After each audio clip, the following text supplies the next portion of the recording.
وہ ایک تصور تو ہے، کچھ شخصی وجود کی صورت میں ڈھلتا ہمیں نہیں آتا اپنے معاشروں میں نظر، اقبال کا تصور انسان. لیکن ہماری تصوف کی روایت کا، ہماری چشتی معرفت کی روایت کا، عرفان کی روایت کا جو تصور انسان ہے وہ صرف ایک آئیڈیل نہیں ہے، وہ ایکچولائز ہوتا بھی ہمیں نظر آتا ہے. شیخ مسعود بک ہیں، حضرت امیر خسرو ہیں،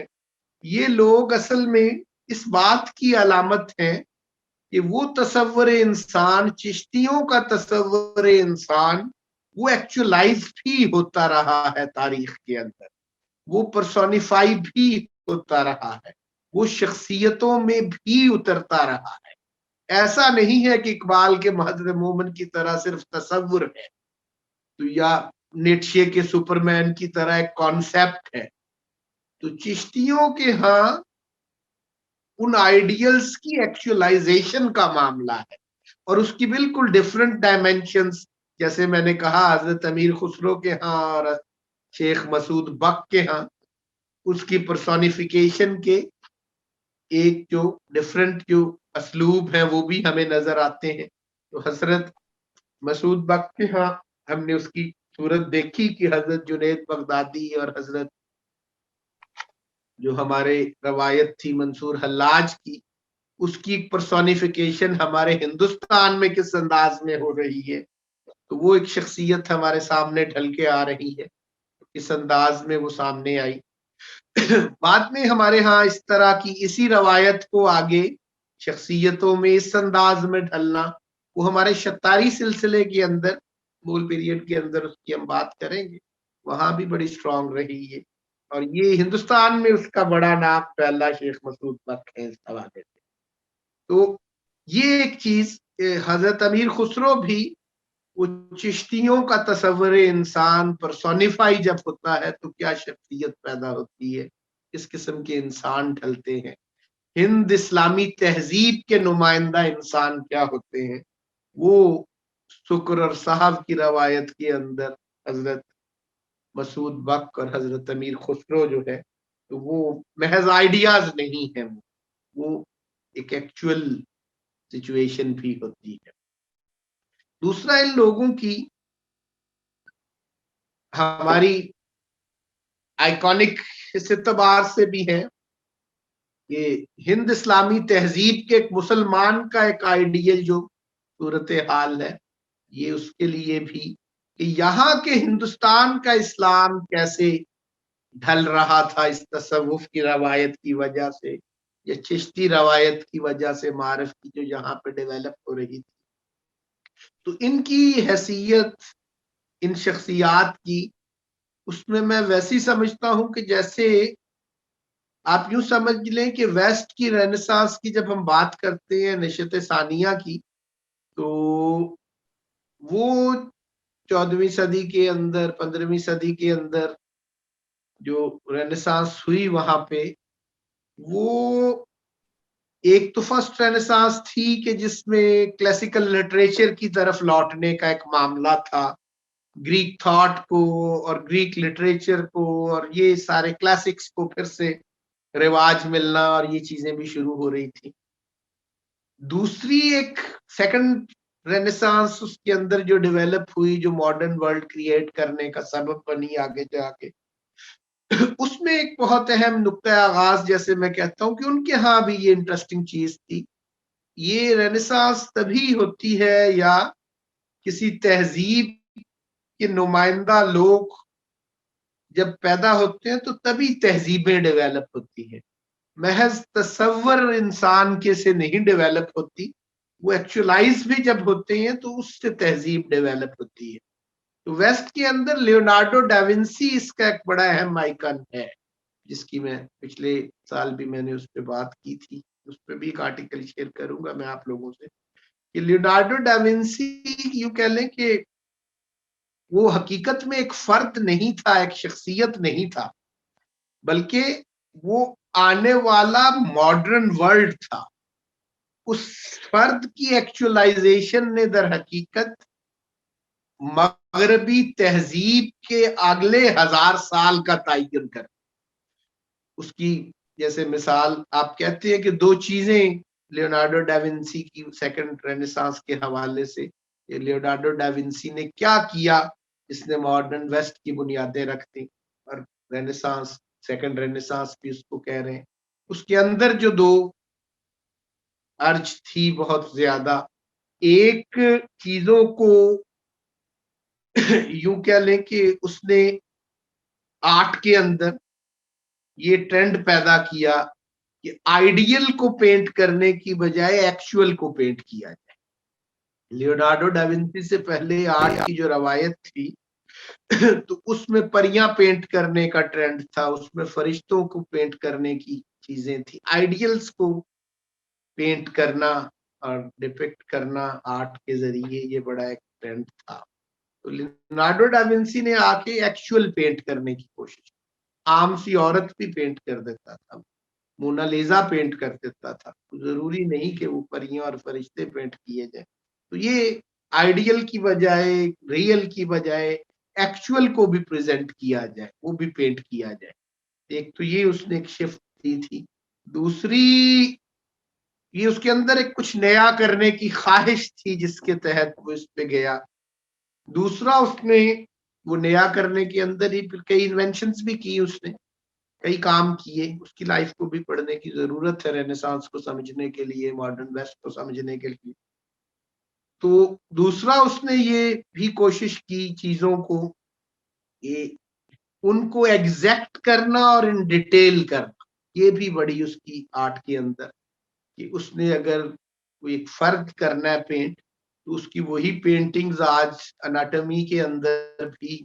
کام آ رہی ہیں. اتنی ڈیٹیل میں پینٹنگز دے دی اس نے انسانی اعضاء کی اور انسانی جسم کی، بدن کی،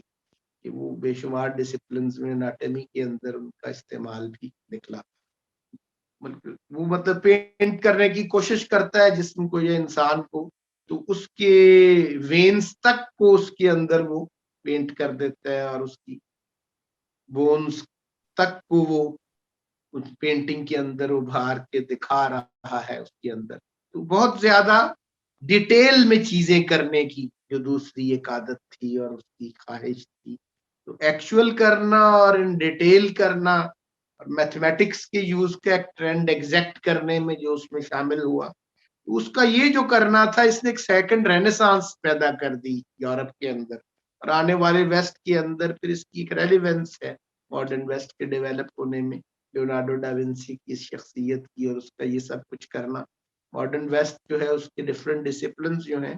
وہ ایکچوئل کرنے اور ان ڈیٹیل کرنے کے اوپر کھڑے ہیں ماڈرنٹی کے اندر. یہ بھی ایک ایلیمنٹ موجود ہے کہ بہت تفصیل میں ڈیٹیل ڈائلیٹ کر کے چیزوں کو وہ ریسرچ کے اندر بھی. تو بہرحال یہ اس لیے بات ساتھ آ گئی کرنے کے کہ جس طرح لیونارڈو ڈاونسی کی ایک اہمیت ہے آنے والے پورے ویسٹ کی، کہ وہ شخصیت جو تھی وہ اصل میں ماڈرن ویسٹرن مین جو ہے اس کا ایک آئیکن تھے، اور اس نے ماڈرن ویسٹ پیدا کیا اور آنے والے دور کا انسان جو ہے اس پیٹرن پہ چل پڑا. آنے والی تہذیب کے رخ کا تعین کرنے والی شخصیات تھے لیونارڈو ڈاونسی جیسے لوگ ویسٹ کے اندر. تو اسی طرح ہند اسلامی تہذیب کا یوں کہہ لیں کہ آئیکنز کی جب ہم بات کرتے ہیں تو وہ اگر خالصتاً ہند اسلامی مسلمان کا ہم تصور ذہن میں لائیں کہ یہاں پہ کیسی شخصیتیں ڈھلتی، وہ عرب کے ایک مسلمان سے ذرا مختلف نظر آئیں گی کچھ چیزیں کامن ہونے کے باوجود.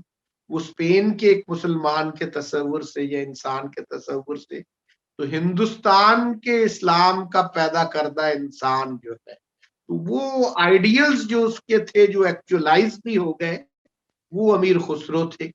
اور یوں سمجھ لیں کہ ہماری ہندوستانی آئیڈیلز جو ایکچولائز ہوئے ہیں اور آنے والی تہذیب بھی پیدا پھر جس سے ہوتی رہی جب تک وہ ہند اسلامی تہذیب رہی، تو وہ در حقیقت اسی شخصیات کے تسلسل کا نام تھا. وہ چشتیوں کے دیے ہوئے انسانوں کا تسلسل تھا جو اصل میں ہند اسلامی تہذیب کے نمائندہ افراد تھے. اور اس کے آئیکنز یہی لوگ حضرت امیر خسرو وغیرہ ہیں. تو ایک تو یہ چیز اس حوالے سے حضرت امیر خسرو کی اہمیت اس حوالے سے. تو حضرت امیر خسرو مغربی جدید مغربی تہذیب کا آئیکن جیسے لیونارڈو ڈا ونسی ہے، تو ہند اسلامی تہذیب کا آئیکن جو اگر کہا جائے خصوصاً سلطنت پیریڈ کے اندر جب اس کو ہم تلاش کرتے ہیں تو وہ حضرت امیر خسرو ہیں. حضرت امیر خسرو کی کافی کنٹریبیوشنز ہیں ادب کے اندر، لٹریچر کے اندر، میوزک کے اندر، مختلف ڈسپلنز کے اندر. پولیمیتھ تھے. وہی ہمارا جو روایت کا آدمی ہوتا ہے، جس طرح ہمارے کوئی بھی، ان کو جب ہم دیکھتے ہیں تو پتہ نہیں چلتا، ہم نے ان کو ہسٹورین کے طور پہ سمجھا ہوتا ہے یا پڑھا ہوتا ہے تو پتہ چلتا ہے کہ وہ تو طب کا بھی بڑا نام تھے. ہم اس رخ سے دیکھتے ہیں تو پتہ چلتا ہے کہ وہ تو فلسفی کا بھی، فلسفے کا بھی بڑا نام ہے. اس اعتبار سے جب اسٹڈی کرتے ہیں تو پتہ لگتا ہے کہ علم النفس کے اوپر ماڈرن سائیکالوجی اب جس کو جن باتوں کو کر رہی ہوتی ہے تو وہ تو اس کے اندر بھی. تو ایک ایک شخصیت ہم جب دیکھتے ہیں اپنی، تو وہ اس قسم کے ابو زید بلخی کی جب بات کریں تو وہ ہم دیکھتے ہیں کہ جیوگرافر کے طور پہ جیوگرافی کا ایک پورا سکول ان سے ڈیولپ ہو گیا. میں نے ابتدائی سیشنز میں ہندوستان آنے والے جیوگرافرز کا ذکر کیا، استخاری کی بات کی، یا اس کے علاوہ ابن حوقل کی بات کی. تو اسی طرح ہم نے بات کی مقدسی کی بات کی، مقدسی کی. تو یہ سارے اس ایک ہی بلخی سکول کے جیوگرافرز تھے، لیکن وہی ابو زید بلخی یہ بلخی سکول کی جیوگرافی کا ٹرینڈ پیدا کرنے والا، اس سائیکالوجی کا بھی، مسلم سائیکالوجی کا بھی اوریجنیٹر نظر آئے گا آپ کو. وہ طب کا بھی ایک بہت بڑا نام لگے گا. تو وہ یہ معاملہ تھا. تو امیر خسرو بھی اسی قسم کی شخصیت تھے کہ تصوف کے اندر حضرت نظام الدین اولیاء کو بڑا پیار تھا ان سے. تو بلکہ بعد میں خلیفہ بھی ان کو وہ بنانا چاہتے تھے، اپنا خلافت ان کو دینا چاہتے تھے دلی میں ان کو، مرکز کے اندر. لیکن لوگوں کا اعتراض بعد میں جب آتا ہے، اور کہا بھی لوگوں نے کہ وہ حضرت ان کی جگہ جب بنایا گیا، جن کا میں نے حضرت نصیر الدین چراغ دہلوی بنے خلیفہ، تو کچھ لوگ یہ اعتراض کرتے ہیں کہ ان کو کیوں نہ بنایا گیا. تو حضرت نظام الدین سے بھی اس قسم کی روایتیں ہیں. کچھ لوگوں نے یہ پوچھا تو انہوں نے کہا کہ یہ تو اوپر سے ہوتا ہے، میں نے بنانا ہوتا تو حضرت امیر خسرو کو بنا. تو مطلب ان کے ساتھ افیلیشن، وابستگی، مرید کے ساتھ تعلق جو ہے مرشد کا، تو محبت جو ہے، تو یہ ایمپتھی جس کی بات ہم نے کی ان کے ہاں، تو یہ چیزیں اب تصوف کے اندر بھی بہرحال ان کا ایک مقام اس سے اندازہ ہو رہا ہے. تو موسیقی کے اندر بھی، تاریخ کے اندر بھی، ادب کے اندر بھی. اور اس قسم کے جیم تھے کہ سلطان بلبن کا بیٹے کو جب اس نے خواہش کی کہ گورنر بنا دوں ملتان کا، تو اس نے ایک شرط پہ ملتان کی گورنری لینی قبول کی کہ حضرت امیر خسرو میرے ساتھ ہوگا، تو مجھے کمپنی کریں تو میں گورنر ملتان بن جاتا ہوں، چلا جاتا ہوں. شہزادہ محمد، وہ بعد میں پھر ہمارے دیپال پور میں منگولوں کے حملے میں شہید ہوئے. شہزادہ محمد امیر خسرو بھی وہاں پر قید ہوئے ان کے ساتھ، اور وہاں پہ پھر جو انہوں نے نظمیں لکھی وہ بھی شاہکار. تو ہر طرف سے ان کا جو ایک کام، ایک پولیمیتھ کے طور پہ دیکھنا، ایک ہندوستانی تہذیب کا ایک جو اسلامی فرد جو ہے اس کا ایک پوری جو ایک شکل، یہ تو چیزیں بہرحال آ گئی سامنے. ایک پچھلی سال کی گفتگو میں نے ان کے بھی ایک پہلو پہ خصوصاً جو بات کی تھی وہ آپ سے بھی شیئر کر دوں. وہ بڑا ایک اہم ان کا کہ ہندوستان کے اندر اسلامی تہذیب اور اسلامک انٹلیکچوئل ٹریڈیشن کی ڈیولپمنٹ کو سمجھنے کے کئی رخ ہو سکتے ہیں. عرفان کی روایت کے اندر بھی ہم نے اس کو تھاٹ کے اندر کتابوں کے ذریعے بھی دیکھ رہے ہیں،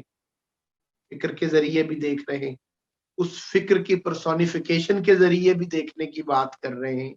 شخصیات میں بھی اس ان شخصیات کی کنٹریبیوشنز ڈفرنٹ ڈسپلنز میں، اس سے بھی وہ سمجھ آتی ہے کہ مسلم انٹلیکچوئل ٹریڈیشن ان انڈیا کو سمجھنا ہو تو اس کو موسیقی کی روایت میں بھی سمجھا جا سکتا ہے، اسی عرفان کو، اسی انٹلیکچوئل ٹریڈیشن کو، کسی میں بھی. اور وہ بھی امیر خسرو کے حوالے سے اس کا ایک خاص مقام ہے. اس کے اوپر بہرحال ایک اور رائے بھی ہے، لیکن ایک زیادہ یہی ہے موقف کہ جو یہ بات ہم شروع سے ڈیولپ کر رہے ہیں کہ ہندوستان کی اسلامی تہذیب بھی ایک ڈسٹنکٹیو انٹلیکچوئل ٹریڈیشن ہے. وہ اپنی اسلام کے دیگر خطوں سے بھی ایک ڈفرنٹ انٹلیکچوئل ٹریڈیشن ہے تمام یونٹی کے باوجود. اور ہندوستان کی ادویتا ویدانتا یا ہندوستان کی یوگا یا ہندوستان کے دیگر جو سٹانسز آف نالج ہیں یا درشن ہیں، ان سے بھی بالکل ایک یکسر مختلف روایت ہے. اور چشتیوں کی یہ پوری، میں جو لٹریچر کی بات آپ سے کی اور ان سب چشتیوں کا، ان میں یہ ایلیمنٹ تو آپ کو نظر آئے گا کہ ان نان مسلمز کو ہندوستان کے کو دعوت کی غرض سے ان کی ٹرمینالوجی میں بھی بات کر لیتے تھے، ان کی زبانوں میں بھی بات کر لیتے تھے. انہوں نے یہ نہیں کیا کہ یہاں کی ادویتا ویدانتا کو یا یہاں کے یوگ کو اسلامائز کر دیا، بلکہ انہوں نے اسلام کو لوکل لیول کے اوپر ایکسپریس کر دیا اور بیان کر دیا یہاں کی زبان میں اور یہاں کے انسانوں کے ساتھ گھل مل کے اور ان کی سطح پہ اتر کے. تو یہ بالکل ریورس میں ہے دیکھنے کی چیز. ہم تصوف کو، اسلامی تصوف کی روایت کو اس انداز میں دیکھتے ہیں کہ شاید عربی کی اصطلاحات میں ہم نے اپنشد اور بھاگوت گیتا اور ویدک لٹریچر کو منتقل کر لیا، یا ادویتا ویدانتا یا یوگا کو ہم نے اصل میں اسلامک ٹرمز کے اندر بیان کر دیا ہے ہمارے صوفیہ نے. ایسا ہرگز نہیں ہوا. ہمارے صوفیہ نے تو اصل میں قرآن اور حدیث کو ہندوستانی کلچر اور ماحول کے اندر ٹرانسلیٹ کر دیا. یہ ایک بالکل ریورس اپروچ ہے اور اس کی ایک ہندوستانی مینیفیسٹیشن ہے، اور ہمارے چشتی صوفیہ اس کا بہت بڑا ثبوت ہے اور علامت. ان چشتی صوفیہ کی زندگی آپ دیکھیں گے تو اس سے یہ چیز آپ کو بڑی واضح ہو جائے گی، اور ان کی اس تحریروں کو جب دیکھیں گے ان چشتیہ سلسلے کی تو آپ کو ان کی تھاٹ نظر آئے گی بہت زیادہ ایک ڈسٹنکٹ تھاٹ کے طور پہ. اس کی میں ایک مثال دیتا ہوں اس حوالے سے، اور وہ حضرت امیر خسرو کے حوالے سے ہے بہت بڑی، کہ حضرت امیر خسرو نے موسیقی کے اندر بے شمار چیزیں، کچھ انسٹرومنٹس کے حوالے سے بھی ان کے بارے کہا جاتا ہے، اور بھی ایک ان کے حوالے سے کچھ لوگوں کا خیال ہے کہ نہیں، ان کی نہیں، لیکن زیادہ یہی رائے ہے کہ موسیقی کے اندر جو موسیقی کی خاص صورت جو ہے وہ ہندوستان میں پہلے نہیں تھی. وہ انٹروڈیوس جو ہوئی وہ ہے خیال گائکی.